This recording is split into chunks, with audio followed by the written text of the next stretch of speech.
सबको जय मसीह की। मैं जतिन बब्बर और आप देख रहे हैं मसीह परिवार चैनल। जैसे कि आप सब जानते हैं कि मैं इस चैनल पे प्रभु के अलग अलग दासों की वीडियोस डालता हूं, तो अगर आपको हमारा चैनल अच्छा लगता है तो आप इस चैनल को ज़्यादा से ज़्यादा सब्सक्राइब जरूर करें, ताकि आप प्रभु के वचन को सुन सके। वीडियोस को ज़्यादा से ज़्यादा शेयर करें, ताकि जिन लोगों तक वचन नहीं पहुंचा उन तक भी वचन पहुंच सके। सबको जय मसीह की। एक बार मैं आपसे दोबारा कहूँगा कि इस चैनल को सब्सक्राइब जरूर करें और वीडियोस को ज़्यादा से ज़्यादा शेयर करें। जय मसीह की। परमेश्वर ये वचन आज हर एक जन की जिंदगी में पूरा हो। जितनी कलीसिया आज मुझे सुन रही है, परमेश्वर का आत्मा आपको छुए, आपके घरों में, आपके परिवारों में, बच्चों को, सभी हिस्सों में परमेश्वर आपको फलदार करे, सभी हिस्सों में परमेश्वर आपको आशीषित करे, ब्लेस करे। खुदा का वचन आप सबको परमेश्वर का आत्मा छुए। सब जन जो जितने घरों में, जितने मुझे सुन पा रहे हैं, सब जन परमेश्वर का आत्मा आपको छुए, आपको ब्लेस करें। हर एक बंदुआई से परमेश्वर आपको छुड़ाए। आज आप ब्लेस हो प्रभु यीशु मसीह के सामर्थी नाम में, आमीन। आज हम बात करेंगे कि बहुत से कलीसिया, बहुत से लोग जो है वो ब्लेस नहीं हो पाते क्योंकि उन्हें अपनी जिंदगी में सही गाइडेंस नहीं मिलती, कि सही कोई मदद करने वाला नहीं मिलता, कोई मददगार नहीं मिलता, कोई सहायक नहीं मिलता, कोई गाइड करने वाला नहीं मिलता, कोई सही कई बार अगुआ नहीं मिलता, और वो लोग मिसगाइड हो जाते हैं और अपनी गवाही तक पहुंच नहीं पाते। हालेलुया। सो आज हम उन्हीं डिवाइन हेल्पर्स के बारे में बात करेंगे। डिवाइन हेल्पर्स जिन्हें परमेश्वर ठहराता है हमारी जिंदगी में। डिवाइन हेल्पर्स जिन्हें परमेश्वर ठहराता है, परमेश्वर के द्वारा चुने गए लोग, परमेश्वर के द्वारा ठहराए गए लोग, परमेश्वर के द्वारा मसा किए गए लोग, वो परमेश्वर हमारी जिंदगियों में ठहराता है और तब हम ग्रो होते हैं और तब हम फल लेके आते हैं। हालेलुया। अगर वो डिवाइन हेल्पर्स गलत हों, गलत हाथों में अगर हम चले जाएं तो क्या होता है? कंफ्यूजन्स होती हैं, भरमाने वाली आत्मा काम करती है, शैतान अटैक करता है और कई बार लोग पीछे हो जाते हैं परमेश्वर से। लेकिन आज हम बात करेंगे परमेश्वर के डिवाइन हेल्पर्स, परमेश्वर के द्वारा ठहराए गए लोग। अगर वो हमारी जिंदगी में हो तो काल के दिनों में भी हम फलदार हो सकते हैं। अगर डिवाइन हेल्पर्स हमारी जिंदगी में हो तो हम अपनी ब्लेसिंग्स को एंजॉय कर सकते हैं। हर एक जन को डिवाइन हेल्पर चाहिए, चाहे आप एक हाउसवाइफ हैं, चाहे आप एक बिजनेसमैन हैं, चाहे आप एक पॉलिटिशियन हैं। हर एक जन को क्या चाहिए? डिवाइन हेल्पर चाहिए। नामान जो कि आराम राज्य के एक उच्च अधिकारी था, जो पावर रखता था, जिसके पास पैसा था, लेकिन था वो कोढ़ी। उसे भी जरूरत पड़ी डिवाइन हेल्पर की, ताकि वो उस कोढ़ से, उस बीमारी से चंगा हो सके। और उसकी जिंदगी में डिवाइन हेल्पर बनकर कौन आई? एक छोटी सी लड़की जो उसके घर में उसकी पत्नी की दासी थी, जो उसकी हाउस मेड थी, वो नामान की क्या बनी? Divine help. दूसरा राजाओं उसकी 3 आयत में उसने अपनी स्वामिनी से कहा कि यदि मेरा स्वामी शोमरोन के भविष्यद्वक्ता के पास होता तो क्या ही अच्छा होता, क्योंकि वह उसको कोढ़ से चंगा कर देता। हालेलुया। डिवाइन हेल्पर नामान के पास वो छोटी सी लड़की डिवाइन हेल्पर बनकर पहुंची। उसने कहा कि यदि वो भविष्यद्वक्ता के पास शमरोन में होता तो जब वो परमेश्वर का दास इसके लिए प्रार्थना करता तो वह चंगा हो जाता। और नामान वैसे ही उस जगह पे गया, परमेश्वर के दास से प्रार्थना करवाई और उस हीलिंग को उसने ग्रहण किया, एक्सपीरियंस किया परमेश्वर की हीलिंग को। नामान के पास वो छोटी लड़की एज अ डिवाइन हेल्पर कैसे ठहरी? क्योंकि परमेश्वर की योजना थी कि नामान मेरी सामर्थ्य को समझ पाए। परमेश्वर चाहता था कि वो समझे कि मैं कौन हूं, मैं जो हूं सो हूं। अपनी सामर्थ्य को परमेश्वर नामान की जिंदगी में दिखाना चाहता था, इसलिए उसकी जिंदगी में एक छोटी लड़की डिवाइन हेल्पर बनकर ठहरी। वो पावरफुल था, उच्च अधिकारी था, पैसा था उसके पास, उसने बहुत इलाज करवाया होगा, लेकिन था वो फिर भी कोढ़ी। और एक छोटी सी लड़की उसकी जिंदगी में डिवाइन हेल्पर बनकर आई और उसका कोढ़ जाता रहा। हालेलुया। उसी तरह से परमेश्वर आपकी जिंदगियों में, कलीसिया में, अपने लोगों की जिंदगियों में डिवाइन हेल्पर भेजता है। वह कोई भी हो सकता है, वो एक जन हो सकता है, वो जिस तरह से नामान की जिंदगी में वो छोटी लड़की, उसकी दासी, हाउसमेड थी, उसी तरह से डिवाइन हेल्पर कोई भी हो सकता है। वो डिवाइन हेल्पर तब तक आपकी जिंदगी में बना रहता है जब तक कि आप अपनी उस योजना को जो परमेश्वर ने आपकी जिंदगी में ठहराई है, उस योजना को आप पहुंच ना पाओ, अचीव ना कर लो, तब तक वो डिवाइन हेल्पर आपकी जिंदगी में रहता है। हालेलुया। और परमेश्वर ब्लेस करता है अपने लोगों को लोगों के ही द्वारा। परमेश्वर डायरेक्ट आकर आपसे बात नहीं करेगा कि अब दाएं चल, अब बाएं चल, अब सीधा चल। परमेश्वर लोगों को भेजता है, अपने लोगों को, कलीसिया को, आपको, क्रिश्चियंस को परमेश्वर ब्लेस करने के लिए अपने लोगों को, डिवाइन हेल्पर्स को भेजता है ताकि आप ब्लेस हो सकें। हालेलुया। आज हम उन्हीं डिवाइन हेल्पर्स के विषय में पढ़ेंगे, क्योंकि ये बहुत महत्व रखते हैं हमारी जिंदगी में। नामान जो है वो कोड़ी का कोड़ी रह जाता अगर उसकी जिंदगी में डिवाइन हेल्पर ना होता तो। हालेलुया। सो ये जो डिवाइन हेल्पर्स हैं हमारी जिंदगी में इसीलिए आते हैं ताकि हम परमेश्वर की योजनाओं को पूरा कर सके।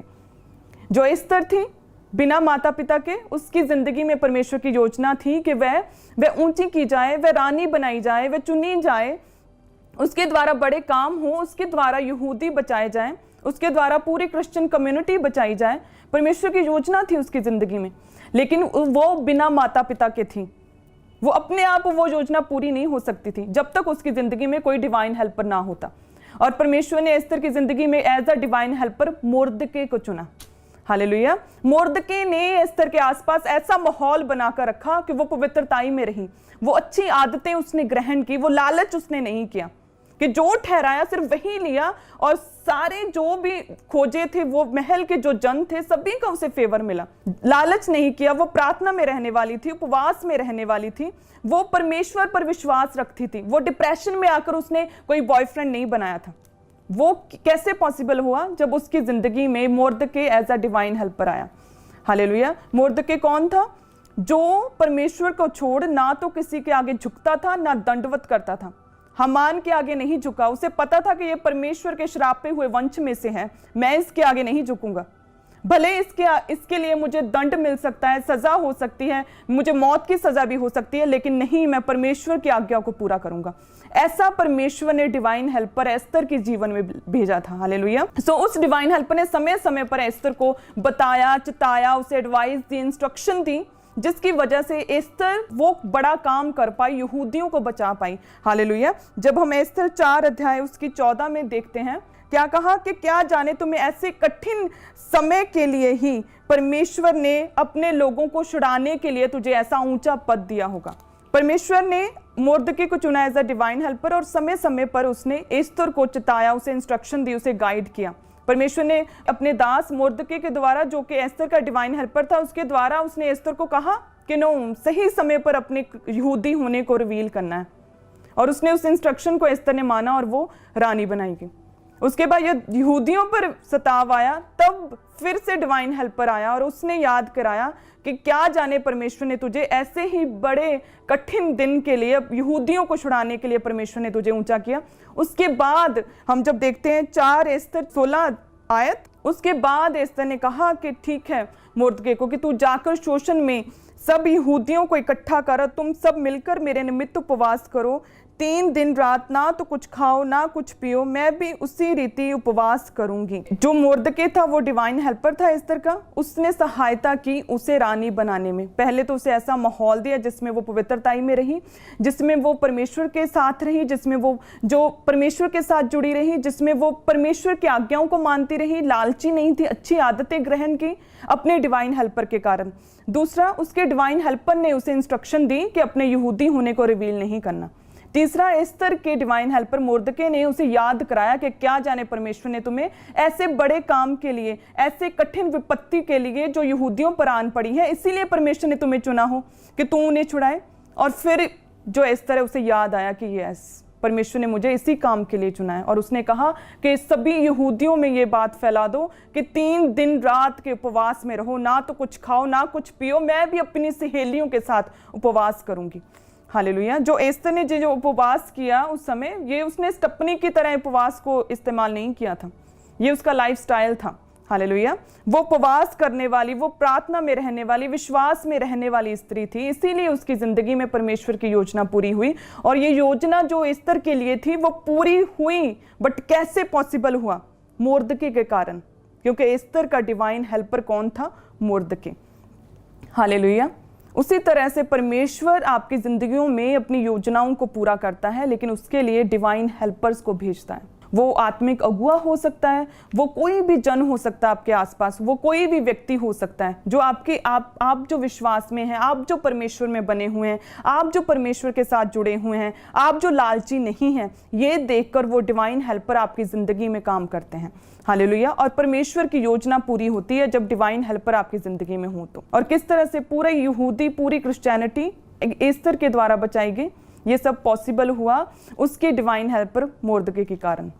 हालेलुया। और दूसरा, परमेश्वर जब डिवाइन हेल्पर्स को भेजता है, जब डिवाइन हेल्पर हमारी ज़िंदगी में आते हैं तो हम क्या देखते हैं? परमेश्वर की आशीष को लेते हैं, आशीष को देखते हैं। हालेलुया। हम पहला राजाओं उसकी 17 अध्याय उसकी 8 आयत निकालेंगे। तब यहोवा का ये वचन एलिय्याह के पास पहुंचा कि चलकर सिदोन के सारपत नगर में जाकर वहीं रहें। सुन, मैंने वहां की एक विधवा को तेरे खिलाने की आज्ञा दी है। आमीन। इस वचन में हम देखते हैं कि परमेश्वर ने अपने दास एलिय्याह को क्या वचन दिया? यहोवा ने वचन एलिय्याह को दिया कि उस विधवा के पास जो सारपत में सिदोन के सारपत नगर में रहती है, उसके पास जा और वही तुझे खिलाए। और वो विधवा कौन थी? वो पूरी तरह से गरीब, पूरी तरह से टूट चुकी। उसने कहा कि परमेश्वर के जीवन की शपथ, मेरे पास कोई रोटी नहीं, सिर्फ एक मुट्ठी मैदा और थोड़ा सा तेल है, ताकि मैं इसलिए लकड़ियां बीन रही हूं ताकि मैं घर जाकर इसे बनाऊं, जो एक मुट्ठी मैदा है बनाऊं, खाएं और फिर मर जाएं, क्योंकि कल के लिए हमारे पास कुछ नहीं, अकाल है, हमारे पास कुछ नहीं है। उसके पास परमेश्वर ने एज अ डिवाइन हेल्पर एलिय्याह को भेजा था। हालेलुया। और एलिय्याह के कहने के अनुसार उसने ऐसे ही किया। जो कुछ था उसकी रोटी बनाकर उसने अब दास को दे दी। जो कुछ था, जो कुछ उसके पास खाने के लिए आखिरी मकसद, जो आखिरी अन्न का दाना था, वो भी उसने बो दिया था। हालेलुया। और उसके बाद परमेश्वर ने उसे ब्लेस किया, कई गुना उसका हुआ, कई गुना परमेश्वर ने उसे बढ़ाया। लिखा कि अकाल के दिनों में कई दिनों तक वचन में लिखा कि वह स्त्री, उसका बेटा और वो उसका घराना खाते पीते रहे और जीवित रहे। ये पॉसिबल हुआ जब विधवा की लाइफ में कौन आया? डिवाइन हेल्पर, परमेश्वर। आप सोच सकते हैं कि वचन में लिखा है कि परमेश्वर ने अपने दास को विधवा के पास भेजा ताकि वो विधवा उसे खिलाए। विधवा के पास तो पहले ही कुछ नहीं था, फिर भी परमेश्वर ने उसके पास भेजा ताकि उस विधवा को ब्लेस कर सके। परमेश्वर अपने दास को, उस एलिय्याह को किसी के पास भी भेज सकता था, किसी अमीर व्यक्ति के पास, किसी पावरफुल व्यक्ति के पास, किसी बड़े पॉलिटिशियन के पास, किसी राजा के पास भेज सकता था। परमेश्वर के लिए किसी का माइंड चेंज करना कितनी बड़ी बात है। शाऊल को पौलुस बनने में कितने महीने लगे?